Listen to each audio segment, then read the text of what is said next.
When it comes to iconic game development companies, often our minds immediately think of the many large AAA teams based out of Japan or America. However, ever since the 80s, a certain British company proved time and time again that they can make some of the most iconic games and characters we've ever seen in the industry. Known to some as Rareware, to others as Rare Limited, and others as simply Rare. This company is responsible for some of the best innovations and landmarks our beloved industry has to offer. They've also created some of the most iconic villains that gaming's heroes have ever had to face. Today, we're counting down their baddies and taking a look at which ones are simply amusing adversaries and which ones are the most deplorable monsters. Hey guys, I'm Brad with One Up Binge, and this is Rareware Villains, evil to most evil.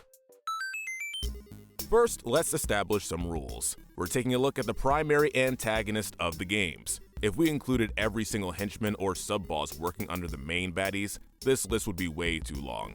Be sure to take a look at our list for Conker's Bad Fur Day, Donkey Kong, and Banjo-Kazooie characters good to evil if you want to see those series ranked in more detail. Secondly, we're going to include characters based off of movies and comic books if Rare has developed games based on those properties. We'll only be looking at the character's actions pertaining to the games themselves, if it's a character with many iterations. Finally, before Rare was a company, many of the creators were part of a now-defunct company called Ultimate Play the Game. Even though this is technically a separate company, many of the games licensed under it appear in Rare collections such as Rare Replay.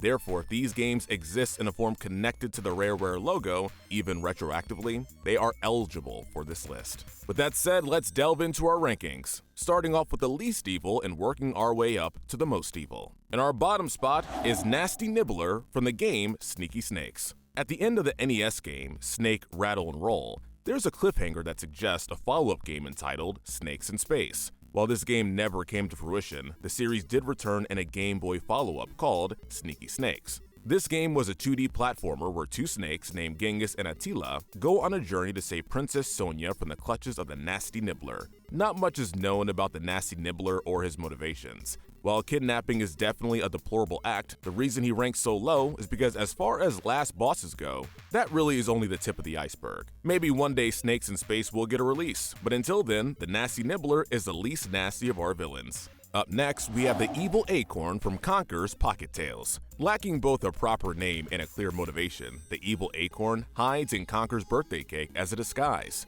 He pops out, captures Barry and Conker's birthday presents, and runs away. Throughout the game, the Evil Acorn will send his cronies to fight Conker as he makes repeated escapes. After being chased down repeatedly, the Evil Acorn and Conker square off, resulting in the Evil Acorn being launched into space, cursing the squirrel. The Evil Acorn never states why he's doing all this to Conker. Perhaps squirrels and acorns are natural enemies? Whatever his reasons, we have a hard time believing it justifies theft and kidnapping that the Evil Acorn resorts to in his only appearance. Classic Disney villains, the Weasels, race into our next spot. A ruthless gang of thugs that have appeared in many different Disney cartoons and games, the Weasels serve as the antagonist of the Rare-developed Mickey's Speedway USA for the Nintendo 64 and Game Boy Color. In this game, the Weasels kidnap Pluto due to the dog wearing a diamond collar that they think is worth a lot of money. Mickey, his friends, and for some reason Pete, then set out on an adventure to rescue Pluto from the Weasels. Throughout the game, the Weasels send taunting postcards to Mickey showing them in various locations of the United States, torturing Pluto in different manners. This is what sets them apart from being petty criminals to despicable animal abusers. The Weasels are thankfully apprehended for their crimes at the end of the game, and Pluto is given his freedom once more. The most primal enemy on our list, Saberwolf, is next. In the titular game, Saberwolf is a huge prehistoric wolf who chases after Saberman in an attempt to eat him. Saberwolf is immune to Saberman's attacks and can only be avoided. Saberwolf is also shown to be a big fan of treasure, stealing and guarding it from Saberman in the Game Boy Advance remake of the original game. Saberwolf's strong fighting capability also led to him becoming a reoccurring part of Killer Instinct's roster. We can't rank him very high in the evil department, as we're pretty confident his bad actions are mostly a result of his primal nature, but Saberwolf does manage to cause a lot of suffering due to his instincts. Taking the next spot is the Dark Queen from the Battletoads series. The power-hungry ruler of the Mutant Rat Pack and Psycho Pigs, the Dark Queen will not rest until she holds complete control over the entire galaxy. Anyone who stands in her way, such as the Battletoads, will be put through some of the most difficult levels in all of gaming in order to prevent the Dark Queen from accomplishing her goals. While it's unclear what she plans to do with the galaxy once she becomes a ruler, we are willing to bet it wouldn't be anything good given the action she takes along the way. She is shown to be a big fan of kidnapping, capturing several characters, including the Battletoads. But despite all that, the Dark Queen manages to redeem herself by teaming up with the Battletoads in the 2020 reboot, and even saves the main characters in that game. However, this doesn't erase the actions in her past, so you'll have to wait and see if the Dark Queen stays redeemed for any potential future Battletoad games. Next is King Kron from Monster Max. The titular Monster Max is a world-famous guitarist on Monster Planet, whose fun gets interrupted when King Kron arrives and bans music worldwide. To defeat the evil Kron, Monster Max navigates through the Mega Hero Academy, solving puzzles and building up skills to prepare for his final confrontation with Kron. While Kron ranks somewhat low since his schemes don't involve murder, kidnapping, or genocide, a worldwide ban on music is still evil. Imagine if the composers at Rareware weren't allowed to make their iconic music for Banjo-Kazooie, GoldenEye, Conker's Bad Fur Day, or Jet Force Gemini. If Monster Max had failed in his duty or preventing Kron's actions, that's the type of dystopian future the residents of Monster Planet would have found themselves living. The evil wizard, Malkill, teleports into our next spot. The main antagonist in all 4 Wizards and Warriors games, Malkill was once a noble and respected wizard which Merlin studied under. Unfortunately, in his old age, Malkill has become crazy and evil, capturing the princess and holding her in his castle. In Wizards and Warriors 3, Malkill fakes his own death, only to strike the protagonist Kuros with lightning and take over a nearby town. Kuros defeats Wizard once more, but ends up being sent into the future through a time portal. After being defeated 3 times by the legendary hero Kuros, Malkill hides for 17 years to recover, making everyone think he'd been defeated once and for all. However, Malkill returns to capture Princess Elaine in Wizards and Warriors X, showing that even years later, the vengeful wizard is up to his old tricks. Malkill is definitely a destructive and evil entity with a deep-seated bitterness. We're not sure what made him snap and turn to the dark side, but we can say that once he made the switch, he was quite the adversary to Kuros. Coming into our next spot, we have Baron Von Ghoul from Grabbed by the Ghoulies. An eccentric and insecure man, Baron Von Ghoul captures Cooper's girlfriend, Amber, over a petty insult that Cooper makes.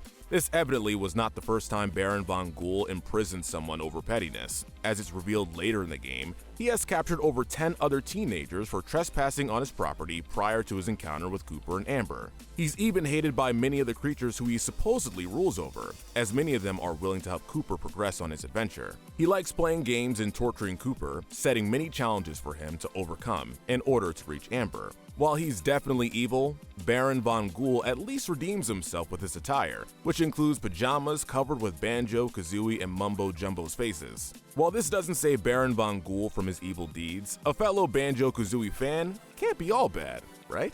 Next is one of the most iconic villains in the history of Marvel Comics, Venom. Rare was in charge of development for only one Spider-Man game, that being The Amazing Spider-Man for the Game Boy, published by LJN. In this game, Peter Parker's identity is revealed, leading to Venom kidnapping Mary Jane to lure Spider-Man on a wild goose chase looking for her. Along the way, Venom leads Spider-Man to several dead ends, where he fights many of his other iconic adversaries, including Mysterio, Rhino, Green Goblin, Dr. Octopus, and Scorpion. Since there have been many interpretations of Venom's character throughout the years, we're only going to rank his actions based on this particular game. Even so, Venom is ruthless, willing to hit Peter Parker where it hurts by kidnapping his wife. Mr. Big, the drug lord from Narc, enters next. The wealthy leader in charge of Mr. Big International, Mr. Big is also secretly the head of Crack, a drug cartel partaking in manufacturing and distributing various illegal substances. Max Force and Hitman, 2 narcotics officers, are then sent on a mission to apprehend Mr. Big in order to put an end to his operation. While it's hard to determine the full extent of Mr. Big's crimes, we do see throughout the game the negative effect that Mr. Big's operations have had. The streets are crawling with junkies, dealers, and crime bosses, all of which violently fight our 2 protagonists. Despite the fact that Mr. Big is apparently a paraplegic, this doesn't stop him from equipping his wheelchair with weapons that he uses to fire at Max Force and Hitman. This insane businessman deserves a spot on the list for all the profit he made, leeching off the pain and suffering of others. Next is King Thorn. King Thorn is the main antagonist of Xbox 360 game Cameo. He is a deceitful and tricky individual who's known for his many betrayals. He made a pact with the Elf King's saloon, only to pillage the elf villages behind Saloon's back out of envy.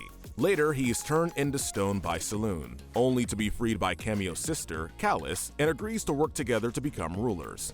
At the end of the game, Thorn reveals to have been using Calus all along and murdered her parents prior to manipulating her into helping him. Thorn is not a physical threat, but also likes to play mind games on his victims, giving him a solid foundation for an evil villain. Wizpig flies his rocket into the next entry of our list. Appearing in Diddy Kong Racing, Wizpig is a giant evil pig wizard who has a history of taking over planets, turning them into amusement parks, and then banning them out of boredom. He attempts to do the same with Timbers Island, but is stopped by Diddy Kong and his friends when they beat him in a race. He is destructive with his magic, turning the island's best racer, Drumstick, into a frog, and brainwashing 4 of the island's larger residents into becoming his servants. He's banished to a deserted planet after his defeat, but the game ends on a cliffhanger, which reveals that Wizpig likely escaped and is still out there wreaking havoc on other worlds. Diddy Kong Racing never received a sequel, so we're left to imagine what destruction and misery Wizpig has left in his wake. The intergalactic duo, Udo and Pia, take our next spot. The antagonists in the 2020 Battletoads reboot, Udo and Pia, locked the Battletoads as well as the Dark Queen in a simulation bunker for 26 years so that they could take over the galaxy. When the Battletoads and Dark Queen escape, Udo and Pia send out a galaxy-wide manhunt to dispose of the group. At several points, Udo and Pia attempt to disintegrate the Battletoads with a giant laser, only to be stopped by the Dark Queen. While their goals are very similar to the Dark Queen's original goal of galactic conquest, Udo and Pia rank higher in the evil department due to not having the same redemption arc as the Dark Queen. Zhang Li is next. He's the main antagonist of the Perfect Dark prequel, Perfect Dark Zero. Zhang Li is the founder of the Datadyne Corporation. The Datadyne Corporation is known for its unethical business practices, including trading deadly weapons with aliens at war with humans. Zhang Li is the head of operations for the corrupt corporation and is clearly motivated by power and money. Much like Datadyne, Zhang Li portrays himself as wise and well-meaning as a front to his true intentions. Later, Zhang Li retrieves godlike powers via the Grawl and uses them to try to kill Joanna Dark, an endeavor in which he is thankfully unsuccessful. Given the damage Datadyne causes even after his death, Zhang Li's deplorable legacy manages to continually create shockwaves in the future. Next is the main antagonist of Conker's Bad Fur Day, Panther King. The Panther King is a short-tempered and bratty ruler who abuses his minions with the use of duct tape.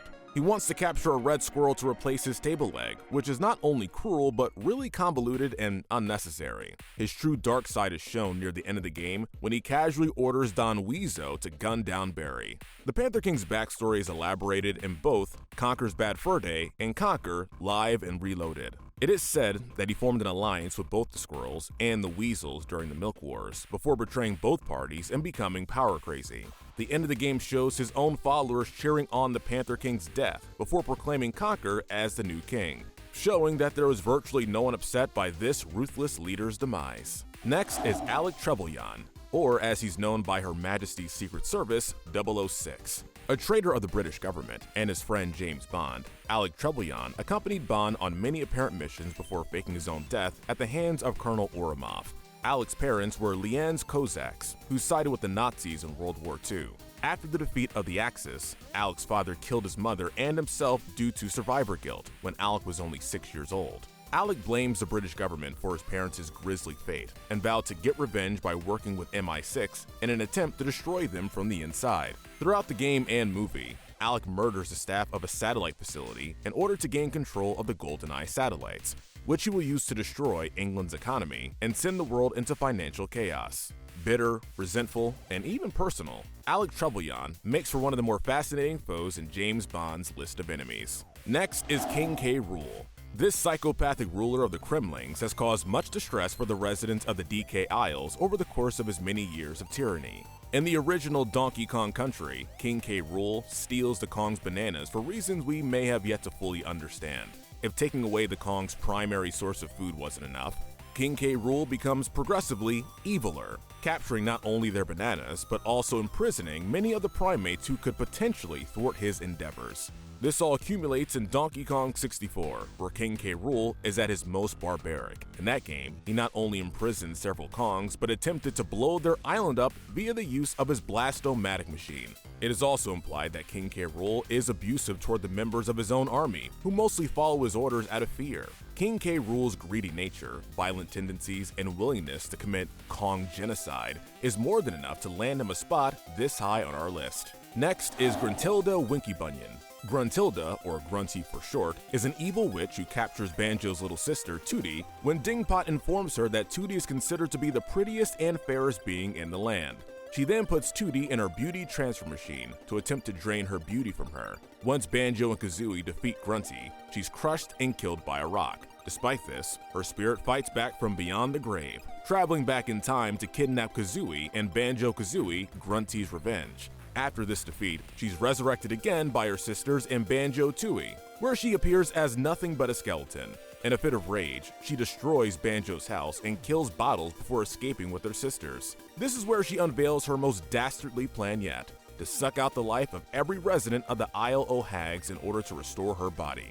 While Grunty is often a comedic villain with a lot of clever dialogue, her evil schemes, vain attitude, and willingness to commit murder cannot be denied, making her a formidable foe you wouldn't want to come in contact with. He's not bad, he's just pixelated that way. Actually, Judge Doom is more than bad, he is monstrous. He's the main villain in Who Framed Roger Rabbit. He also serves as the antagonist of the LJN-published NES game developed by Rare. From what we see in the movie, Judge Doom is a ruthless, cruel killer who executes both Toons and humans throughout the course of the film. His plot is to destroy Toontown and its residents, so that he can build a freeway in its place. If all that wasn't enough, if you actually manage to reach Judge Doom in the NES game, it turns out to be one of the most annoying and frustrating boss fights in the history of 8-bit bosses. Not only is Judge Doom way more powerful than Eddie, but once he's knocked down, Eddie must rush to the dip and spray him before he gets back up. If the player is even slightly slow in doing this, Judge Doom will instant kill Eddie with one punch.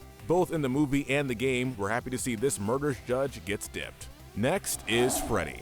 Along with Who Framed Roger Rabbit, Rare was also responsible for developing another licensed LJN-published NES game based on The Nightmare on Elm Street. Any fan of the long-running horror film franchise know how much of a monster Freddy Krueger is. He feeds off of fear and pain, noticeably enjoying every second he takes in torturing and killing adolescent teenagers. In the game, a group of teenagers investigate different areas of Elm Street, looking for Freddy Krueger's bones and disintegrate them to prevent Freddy's reign of terror. This is very similar to the plot of A Nightmare on Elm Street 3, Dream Warriors. The characters in the game must keep themselves awake using coffee, radio, and other devices, lest they become a victim of the dangerous miscolored Freddy. Even on the NES, the demonic nightmare-inducing Freddy poses quite a threat. Next is the Skadar leader from Perfect Dark. In the futuristic year of 2023, Earth is at war with two alien races, one of which are the Skadar, reptile-resembling creatures who use their advanced technology to cloak themselves as humans. A few years prior to this, the Skadar race enlisted help from the human corporation Datadyne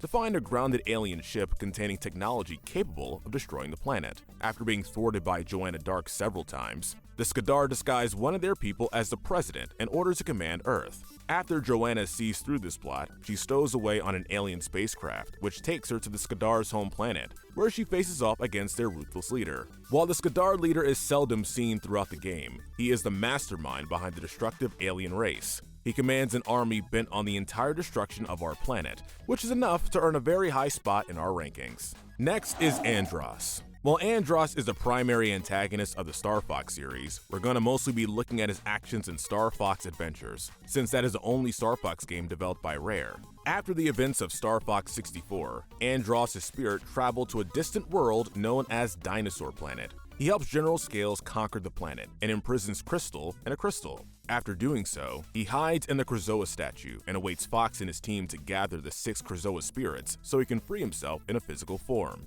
Once he's freed, Andross declares himself a god and vows to destroy the Lylat system for his revenge. He almost destroys Dinosaur Planet first, but is thwarted by Fox and Falco in a heated battle. Star Fox Adventures is where we see Andross at his most vengeful and potentially destructive. Destroying an island like Gruntilda and King K. Rool is one thing, but had it not been for Fox and Falco, an entire solar system would have been wiped out by this evil disembodied ape. Next, we have another alien seeking control over an entire galaxy, Barry from Jet Force Gemini. A member of the tribal race and brother to King Jeff, Barry creates a herd of drones to capture and enslave the rest of the tribals. Out of jealousy toward his brother's position of royalty, Barry created Mazar, a giant robotic weapon who is seen as the ruler of the drones. When the Jet Force wipes out his army of drones, Barry, disguised as Mazar, pilots a giant asteroid toward Earth as revenge. Before the asteroid can destroy the planet, the Jet Force save the remaining enslaved tribals and team up to reach Mazar and defeat him. Throughout the game, Mazar is seen as power-hungry, ruthless, and vindictive, all of which were actually the personality traits of Barry, who was piloting Mazar. When all his technology is taken out, we see Barry as a pathetic weakling he truly is, unable to fight anyone without hiding behind his robots. The Bronze Medal of Evil is awarded to Professor Von Krippelsack, also known as simply the Professor. A bizarre cross between Dr. Strangelove and Adolf Hitler, the Professor is seen as a henchman of the Panther King throughout the course of Conker's Bad Fur Day. It is revealed that Professor Von Krippelsack is the creator of the Teddies, the demonic teddy bear creatures that fight a war with the squirrels. At the end of the game, it's revealed that the Professor betrayed the Panther King by planting a xenomorph-looking creature in his chest, which ultimately kills the feline ruler. In Conker, Live and Reloaded, it's revealed that the Professor continued commanding the Teddies in a war against the squirrels, which lasted several centuries, and left much death and destruction in its wake. Demented, vindictive, destructive, and mad with power, Professor Von Krippelsack easily ranks among the evilest adversaries in Rare's catalog. The silver medal goes to Idol from Killer Instinct. Idol was actually a once well-respected protector of the world before being killed by Gargos. After being resurrected by the sorcerer, Khan-Ra, Idol became power-hungry and prideful, eventually turning himself into the same demonic monster he was supposed to protect the world from in the first place. Idol rained terror across Earth, vowing to annihilate every last living creature. He even coldly kills a woman claiming to be his mother. Idol is a classic case of corruption and pride overtaking a person's morals and leading to chaotic results. He's a powerful opponent to fight, holding strength and abilities far greater than many of the other fighters in the Killer Instinct series. We're hoping with his multiple defeats that no sorcerer will get the bright idea to resurrect Idol ever again. Right above Idol and getting the gold medal of evil is his arch nemesis, Lord Gargos. While not as prominent in the Killer Instinct series as Idol, Gargos did make a huge impact as the final boss of Killer Instinct 2. Gargos shares many personality traits with his arch-nemesis, mostly his thirst for power, cold exterior, and heightened fighting abilities. Unlike Idol, however, Gargos had no fall from grace and was fixated on enslaving all beings from the very beginning. With Idol being taken care of by the other fighters in the first game, Gargos made his move by traveling back in time to eliminate any of the other fighters who could stand in his way. Gargos in this manner is shown to be much more intelligent and calculating than Idol, hiding in the shadows awaiting to make his move at the right time. This added depth makes Gargos not only more of a threat than Idol, but in our opinion, a lot eviler. That about does it for our list, but before we sign off, let's award these evildoers with some honorary medals. The Darwin Medal would have to go to the Panther King. Not only is he completely unsuspecting of anyone plotting behind his back, he believes the only viable method for fixing his stable is a red squirrel. We're also going to award the Panther King with the Sloth Medal, since he never actually gets out of his throne during Conker's Bad Fur Day. The Pride Medal is awarded to Idol. Idol is a classic example of power and ego overtaking a person, leading to disastrous results. The Wrath Medal is a hard one, as it could easily be awarded to most characters. However, we're ultimately going to give it to Andross for his plan to destroy the Lylat system after being defeated by Star Fox. The Gluttony Medal goes to King K. Rool. While it's never stated exactly why King K. Rool steals the Kong's bananas, given his generally round figure, we're willing to bet he took more than some of those fruits for himself. The Envy Medal goes to Grunty. She kidnaps Banjo's sister Tootie to steal her beauty, and then creates a giant machine to steal the life from all the residents of the Isle o' Hags. She always wants what she doesn't have, and takes any measures necessary to achieve her wants. We will also award Grunty with the Lust Medal, due to her fixation on her image and becoming a green witch with sex appeal. And the Greed Medal is given to Mr. Big. Mr. Big is a powerful head of corporation of illegal drug trade that profits off the suffering of others. At the end of the game, Max Force and Hitman break into Mr. Big's vault and see how many gold bars he was hoarding all along. Alright guys, let us know in the comment section if you agree with our ranking, and tell us what we should cover next. If you need a one-up, be sure to hit that notification bell and binge our other gaming videos.